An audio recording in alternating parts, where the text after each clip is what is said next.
Gold, trusted gold buyers. మీరు తాకట్టు పెట్టిన బంగారాన్ని విడిపించి ఈ రోజు ఉన్న మార్కెట్ ధరకు కొనబడను.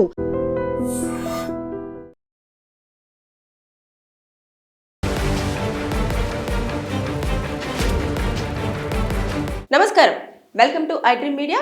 నేను మీ సంగీత. ఇక మీదట పెళ్లి చేసుకోబోయే ప్రతి ఒక్క జంట కూడా కంపల్సరిగా హెల్త్ చెకప్స్ చేపించుకోవాలి అని చెప్పి ఉమెన్ దేశము జనవరి 1, 2026 నుంచి కొత్త చట్టాన్ని అక్కడ అమలు చేయడం అనేది జరిగింది. దీనివల్ల చాలా వరకు హెల్త్ ఇష్యూస్ ఏమున్నా సరే బయటకు వచ్చే ఛాన్సెస్ ఉంటాయి.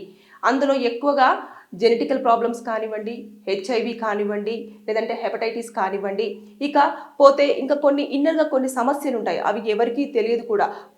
కొంతమంది దగ్గరనైతే కుష్టి వ్యాధి కానివ్వండి, లేదు అనుకుంటే కొన్ని సందర్భాలలో ఇంపోర్టెడ్గా కూడా ఉంటారు, అది కూడా బయటకు రాకపోవడం. ఇలాంటివన్నీ టెస్టులు కూడా పెళ్లికి ముందు చేసుకుంటే ఫ్యూచర్లో వచ్చే కిడ్స్కి ఎలాంటి జన్యు సమస్యలు లేకుండా, అదేవిధంగా పెళ్లి చేసుకోవాలన్న వాళ్ళకు కూడా ఎలాంటి ఇబ్బందులు లేకుండా ఉండే అవకాశం ఉంటుంది అని చెప్పేసి అనడానికి ఈ యొక్క చట్టాన్ని అక్కడ అమలు చేస్తూ ఈ టెస్టులు ఎవరైతే చేపించుకుంటారో, ఎవరైతే చేస్తారో, ఏ హాస్పిటల్స్లో చేపించుకుంటారో వారు దాన్ని చాలా గోప్యంగా ఉంచాలి అని చెప్పేసి గవర్నమెంట్ సూచించడం కూడా చేసింది. ఒకవేళ కనుక అది అతిక్రమించి ఆ రిపోర్ట్స్ అంతా కూడా బయటకు వెళ్ళబుచ్చారా, ఇక వారి యొక్క లైసెన్స్ ఏదైతే హాస్పిటల్ ఉంటే హాస్పిటల్స్ కానివ్వండి, దానికి సంబంధించిన లైసెన్స్ అంతా కూడా రద్దు చేయడం అనేది జరుగుతుంది అని చెప్పేసి చాలా క్లియర్గా మెన్షన్ చేశారు. ఇకపోతే గవర్నమెంట్ హాస్పిటల్స్లలో ఈ టెస్టులు అయితే చేయించుకుంటే వాటికి సంబంధించిన డీటెయిల్స్ ఏవి కూడా బయటికి రాకుండా ఉండే అవకాశం ఎక్కువ స్థాయిలో ఉండే ఛాన్సెస్ ఉన్నాయి.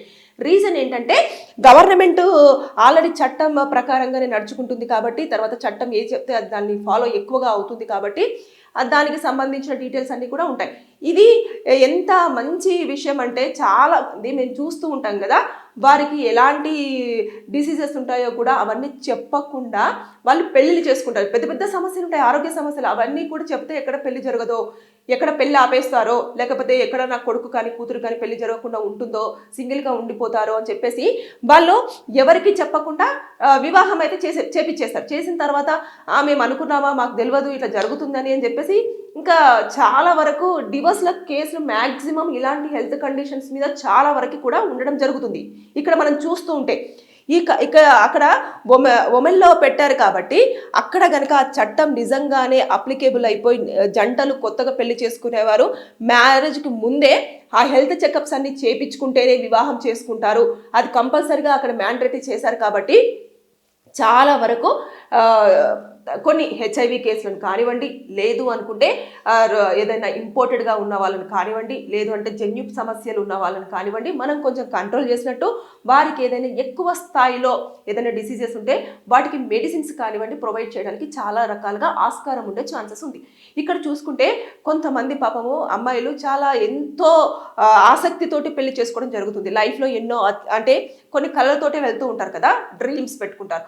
అలాంటి పెట్టుకున్న తర్వాత ఆ అబ్బాయి మోహభావంగా ఉండడం కానివ్వండి, దూరంగా మెయింటైన్ చేయడం కానివ్వండి, ఇలాంటివి జరుగుతూ ఉంటాయి. చేస్తే అప్పుడు ఏమవుతుందంటే నేను దీనికి పనికిరాను అని చెప్పేసి చాలా సింపుల్గా మాట చెప్తాడు, కానీ అది 4 గోడల మధ్యలో చెప్తాడు, బయట చెప్పలేడు. ఇంకా వాడు అసలు చెప్పడు కూడా, నేను మగవాడినే అని చెప్పేసి స్టాంప్ వేయించుకోవాలని చెప్పేసి అంటాడు. దానికి అసలు ఒప్పుకోవాలో తెలియదు, ఒప్పుకోవద్దో తెలియదు. ఇక్కడ మన దగ్గర చట్టాలు ఎలా ఉంటాయి, హెల్త్ అంటే పెళ్లికి ముందు ఇలాంటి మీరు టెస్టులు చేయించుకోవాలి అని చెప్పేసి ఎక్కడా కూడా మన చట్ట ప్రకారంగా లేదు కాబట్టి దాన్ని మనం డిమాండ్ చేయడానికి కూడా లేదు. అయితే కొన్ని సందర్భాలలో కొంతమంది ఇలా మాకు హెల్త్ చెకప్స్ అండి, ఇక మా అమ్మాయికి సంబంధించింది లేదంటే మా అబ్బాయికి సంబంధించిన ఆరోగ్యానికి సంబంధించిన అన్ని టెస్టులకు సంబంధించి రిపోర్టు మీరు కూడా అలాగే బ్లడ్ టెస్టులు ఇవన్నీ చేయించుకొని మాకు ఇవ్వండి. కొన్ని ఫ్యామిలీస్లలో షుగర్ ఉంటే చేసుకోరు. అదేవిధంగా కొంతమంది దగ్గరనేమో ఏదన్నా ప్రాబ్లం ఉందనుకోండి అసలు చేసుకోరు అన్నట్టు. జన్యు సమస్యలు ఎక్కువగా కొంతమందికి వస్తాయి కాబట్టి కొంతమందికి బట్టతలు ఉందనుకోండి చూస్తారు వాళ్ళు, అంటే వాళ్ళ ఫాదర్కి ఉందా, వాళ్ళ ఫాదర్కి ఉందా, తర్వాత నెక్స్ట్ ఇంకొకరికి ఉందా, చూసిన తర్వాత ఉంది అని అంటే అసలు ఇక వాళ్ళని చేసుకోరు. అంటే కొన్ని క్రైటీరియాస్ పెట్టేసుకుంటారు, దాని ప్రకారంగానే వీళ్ళు మూవ్మెంట్ తీసుకుంటారు. కాకపోతే టెస్టులు చేయించండి అనగానే వాళ్ళకి అక్కడ ఈగో హర్ట్ అయిపోతుంది. అరే మమ్మల్ని టెస్టులు చేయించుకోవడం, మాకు ఏమైనా రోగాలు ఉన్నాయా, మా ఫ్యామిలీ ఎక్కడ ఇంత హెల్తీగా ఉంది, ఇంత ఫిట్గా ఉంది, వాళ్ళు ఎట్లా టెస్టులు చేయించుకోమంటారు అని చెప్పేసి గొడవలు అయిపోయి పెళ్ళిళ్ళు అక్కడే క్యాన్సిల్ అయిపోతాయి. కానీ అది చాలా వరకు అన్ని రకాలుగా చాలా మంచి విషయం. ఇక్కడ ఒమెన్ ఒక్కటే ఆ ఒక్క దేశము జనవరి నుంచి స్టార్ట్ చేసింది, కానీ ఇది అంతటా వస్తే చాలా బాగుంటుంది అనేది మాత్రం అడ్వకేట్గా నేను చెప్తున్నా. చాలా వరకు చూస్తుంటే జెండర్స్ పరమైన సమస్యలు హస్బెండ్ తరపు నుంచి వెళ్ళి వచ్చే వాటిలలో ఎక్కువగా ఉన్నప్పటికీ కూడా వైఫ్ని నిందిస్తూ పిల్లల విషయంలో ఏదైనా జరిగితే మొత్తం ఫ్యామిలీని అంతా కూడా, అంటే అమ్మాయి తరపున ఉన్న ఫ్యామిలీని అంతా కూడా చాలా వరకు నానా తిట్లు తిట్టేసి ఆ అమ్మాయిని కొట్టడము, తిట్టడము, తర్వాత నెక్స్ట్ విడాకులు కావాలని చెప్పేసి రావడము ఇంకొక పెళ్లి కోసం. మళ్ళీ ఈవిడ జీవితం నాశనం చేసింది కాకుండా పిల్లల జీవితం నాశనం చేసింది కాకుండా ఇంకొకరిని పెళ్లి చేసేసుకొని వాళ్ళ జీవితం నాశనం చేయడం కోసం ఇదంతా విడాకులు కావాలి మాకు అని చెప్పేసి ముందుగా వాళ్ళే వస్తారు. ఇలాంటివన్నీ చోటు చేసుకోకుండా కంట్రోల్ చెయ్యాలి అంటే నిజంగానే ఇలాంటి చట్టాలు అంటే అన్ని దేశాల్లో కూడా ఇంప్లిమెంట్ అయితే చాలా హ్యాపీగా ఉంటుంది అనేది మాత్రం నేను మాత్రం చాలా క్లియర్గా చెప్పగలను. ఈ యొక్క ప్రాబ్లమ్స్ వల్ల కొంతమంది బయటకు వచ్చి చెప్పుకునే వాళ్ళు కొంతమంది ఉంటే, కొంతమంది చెప్పుకోలేని వాళ్ళు కూడా ఉంటారు. కొంతమందికి గురక నచ్చదు, కానీ చాలామంది గురక పెడతా ఉంటారు. కొంతమందికి నేను చెప్పినట్టు స్లీప్ లో వాక్ చేసే అలవాటు ఉంటుంది, అదొకటి. కొంతమందికి యూరిన్ వెళ్తూనే ఉంటారు బెడ్ మీద, వాళ్ళు ఎంత పెద్దగా అయినా సరే. అది పెళ్ళైన తర్వాత తెలుస్తుంది. మా హస్బెండ్ డైలీ బెడ్ మీదనే యూరిన్ చేస్తున్నాడు మేడం, నా వల్ల అవ్వట్లేదు, రోజు ఆ బెడ్షీట్స్ మార్చడం అంటే నా వల్ల అవ్వట్లేదు అని చెప్పేసి. అంటే ఇలాంటి ప్రాబ్లమ్స్ ఉంటాయి కాబట్టి దాన్ని ఎవరికి చెప్పలేరు, చూపించలేరు, ఇలాంటివి ఉంటాయి. కాబట్టి ఎప్పుడైనా సరే అది డయాబెటీస్ కిందికి రావడం జరుగుతుంది. వాళ్ళకి యూరిన్ ఆగదు, ఆ షుగరు, ఆ డయాబెటీస్ అంతా కూడా దాని ప్రకారం అది ఏ స్టేజ్లో ఉంది ఏంటి అనేది కూడా మనం ఈ టెస్టులు చేయించుకోవడం వల్ల చాలా వరకు ఇద్దరికి మంచిది. ఇద్దరి ఆరోగ్య పరిస్థితి ఏంటో తెలుస్తుంది. ఏమైనా ప్రాబ్లమ్స్ ఉంటే వారు తెలుసుకోలేనివి కూడా ఈ టెస్టులలో తెలిసే ఛాన్సెస్ ఉంటాయి. ఇకపోతే మళ్ళీ హెచ్ఐవి కూడా ఈ మధ్య కాలంలో ఎక్కువగా ప్రబలుతుంది కాబట్టి ఎక్కువగా ఇప్పుడు పులిరాజా కేడ్స్ వచ్చిందా అనే టైటిల్ ఇప్పుడు చాలా యాప్ట్ అవుతుంది అనుకోవచ్చు. ఎక్కడ చూసినా కూడా చాలా వరకు చాలా కంట్రీ వైడ్ కానివ్వండి, మొత్తం ఇండియా వైడ్ కానివ్వండి, లేదంటే అదర్ కంట్రీస్లో కానివ్వండి, హెచ్ఐవి అనేది చాలా వరకు వస్తూ ఉంది. ఎక్కడెక్కడో వెళ్తున్నారు, ఎవరెవరితోనో ఇంటిమేట్ అవుతున్నారు, దానివల్ల రోగాలు తెచ్చుకోవడం తప్పించి ఇంకే ఉండట్లేదు.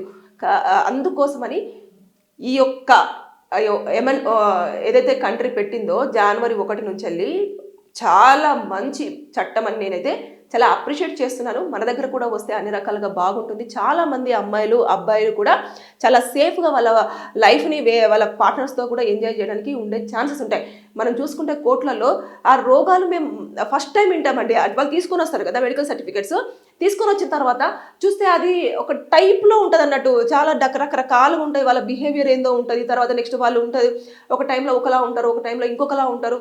ఇలాంటివన్నీ చూసినప్పుడు మనకే ఏదోలా ఉంటుంది. ఇక కంటిన్యూస్గా వాళ్ళతోనే లైఫ్ లీడ్ చేయాలనుకున్న వాళ్ళకి వాళ్ళ పరిస్థితి ఎలా ఉంటుందో ఆలోచించండి. ఇదంతా కూడా పెళ్లికి ముందు దాచిపెట్టేస్తారు. పెళ్ళి అయిన తర్వాత వాళ్ళే అడ్జస్ట్ అవుతారులే, వాళ్ళదేదో వాళ్ళు కష్టాలు పడతారు, విడాకులు ఇయ్యరు, మళ్ళీ కోట్ల చుట్టూ తిరుగుతూనే ఉంటారు, ఇటు పిల్లలు పుడుతూనే ఉంటారు. ఏందో ఇదంతా కూడా దీనివల్ల చాలా వరకు చాలా ప్రాబ్లమేటిక్ అవుతుంది. కానీ ఇలాంటిది అన్ని కంట్రీలలో రావాలని చెప్పేసి నేను మనస్ఫూర్తిగా కోరుకుంటున్నాను. Thank you.